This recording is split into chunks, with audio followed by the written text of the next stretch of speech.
magdasal na lang kayo. But Urge na yan na mabaliw-baliw ka eh, di ba? manood po kayo ng Netflix. May iba talagang urge ang mga lalaki talaga. May urge talagang nandun eh. So, paano yun? Andyan ng asawa mo to serve you. Ayaw niya.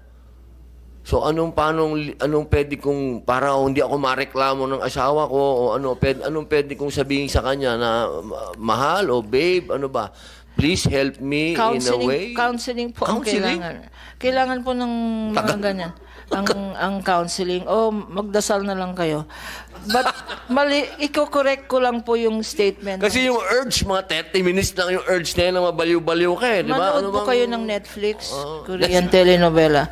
All I'm saying po, so legally, wala po? Wala po. Because sabihin mo sa asawa mo, help me. That's why it's important yung issue ng mutual respect. If your spouse refuses, whether valid or hindi, respetuhin natin yung decision ng wife or ng husband in that case.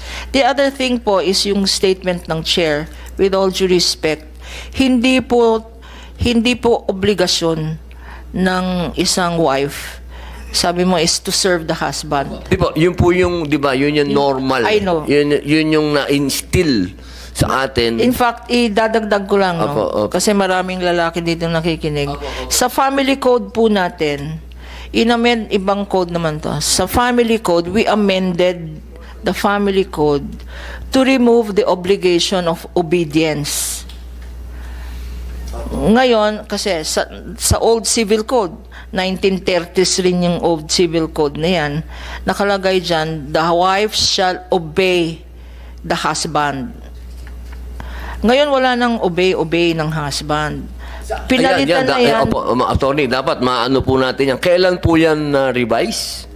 Yung family code, 1988 po. 1988, ni-revise po ang family code na sinasabi na ang asawang babae hindi na kailangan sumunod. Doon po. Hindi, tinanggal na yung obligation of obedience. Ang nakalagay dyan, husband and wife are obliged to mutually respect each other.